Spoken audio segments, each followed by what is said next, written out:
Bismillahirrahmanirrahim. Assalamualaikum warahmatullahi wabarakatuh. Di sini saya akan menjelaskan mengenai proses fotosintesis yang terjadi pada tumbuhan. Nah, sebelum kita bahas proses fotosintesis, kita harus tahu dulu apa fotosintesis itu. Fotosintesis itu merupakan suatu proses perubahan zat anorganik menjadi zat organik, di mana terdapat persamaan kimianya itu 6CO2 ditambah 6H2O itu akan menghasilkan C6H12O6 ditambah 6O2, di mana proses fotosintesis ini membutuhkan bantuan sinar matahari. Terus, di mana terjadinya proses fotosintesis? Fotosintesis itu terjadinya di bagian daun di dalam kloroplas. Nah, di dalam kloroplas ini terdapat klorofil, di mana klorofil itu zat pemberi warna hijau pada daun dan juga tumbuhan. Oke, kita masuk ke dalam proses fotosintesisnya. Di fotosintesis itu terjadi dua reaksi. Yang pertama reaksi terang, yang kedua itu reaksi gelap. Reaksi terang ini dari namanya saya terang, otomatis dia menggunakan cahaya atau membutuhkan cahaya. Kalau reaksi gelap, dia tidak membutuhkan cahaya. Nah, di dalam reaksi terang terjadi dua proses juga, ada fotofosforilasi non-siklik dan ada fotofosforilasi siklik.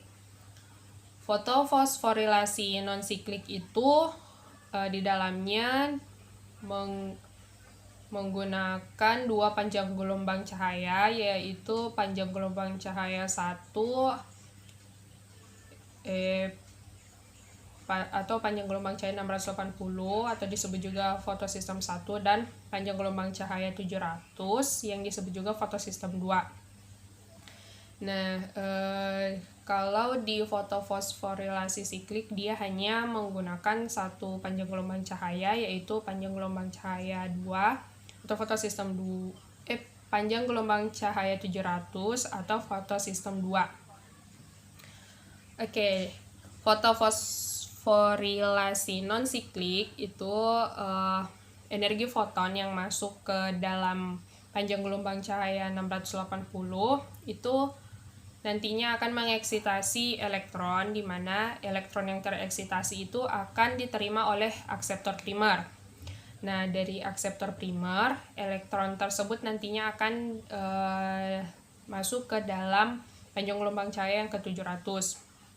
Panjang gelombang cahaya yang 700 dengan melalui rantai transfer elektron, di mana di dalam rantai transfer elektron ini terdapat plastoquinon, kemudian ada kompleks sitokrom dan juga plastosianin. Pada saat terjadi transfer elektron, terjadi juga fotofosforilasi ADP menjadi ATP. Kemudian energi foton yang sudah berada pada panjang gelombang cahaya 700 itu akan mengeksitasi elektron lagi, yang kemudian elektron tersebut akan diterima oleh akseptor primer. Lalu dari akseptor primer akan diteruskan ke ferredoksin. Nah, dari ferredoksin itu akan dibawa ke NADP, di mana dengan menggunakan bantuan enzim reduktase. Dengan bantuan enzim reduktase, kemudian NADP akan melepaskan satu ion H+, sehingga menghasilkan NADPH.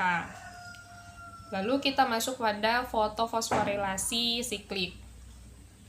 Dia prosesnya itu sama dari yang fotofosforilasi non-siklik, cuma bedanya dia hanya menggunakan satu panjang gelombang cahaya. Nah, dia menggunakan panjang gelombang cahaya 700 atau fotosistem 2. Jadi energi foton yang masuk ke panjang gelombang cahaya 700 itu akan mengeksitasi elektron. Nah, elektronnya itu akan diterima oleh akseptor primer. Kemudian elektron yang diterima oleh akseptor primer akan kembali masuk ke dalam panjang gelombang cahaya 700 dengan melalui rantai transfer elektron. Yang kemudian pada saat melewati rantai transfer elektron atau terjadinya transfer elektron, terjadi juga fotofosforilasi dari ADP menjadi ATP. Jadi di dalam reaksi terang ini kita bisa mendapatkan energi sebanyak 2 ATP dan juga NADPH. Dan ada juga O2, tapi O2 ini hanya hasil samping dari proses-prosesnya yang nantinya akan dilepaskan. Kemudian kita masuk pada reaksi gelap. Reaksi gelap ini dia di dalamnya itu karena tidak menggunakan cahaya matahari, jadi energi yang dihasilkan dari reaksi terang tadi akan digunakan di reaksi gelap yang nantinya akan menghasilkan C6H12O6. Jadi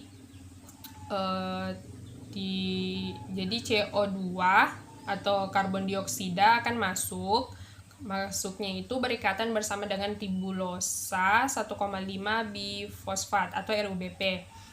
Kemudian nanti dia akan diubah menjadi 6 molekul C6 yang labil. Lalu 6 molekul C6 yang labil ini akan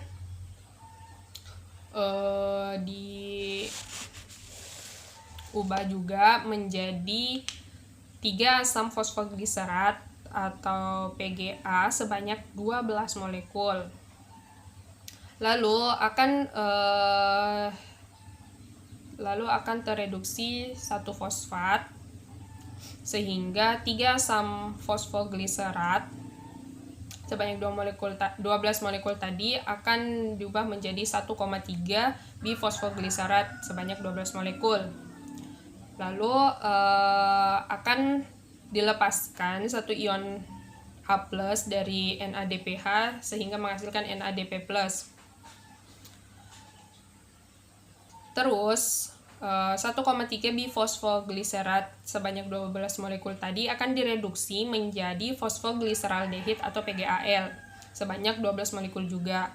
Nah, 12 molekul fosfogliseraldehid tadi 10-nya itu akan kembali masuk ke dalam reaksi gelap ini yang nantinya itu akan kembali diubah sehingga menghasilkan RUBP untuk proses selanjutnya atau terregenerasi. Nah, 2 sisa dari fosfogliseraldehid tadi akan disintesis sehingga menghasilkan yang disebut dengan glukosa atau C6H12O6.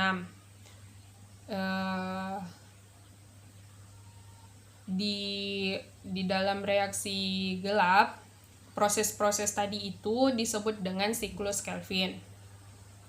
Jadi itulah tadi penjelasan saya mengenai proses fotosintesis yang terjadi pada tumbuhan. Sekiranya cukup sekian. Terima kasih atas perhatian dan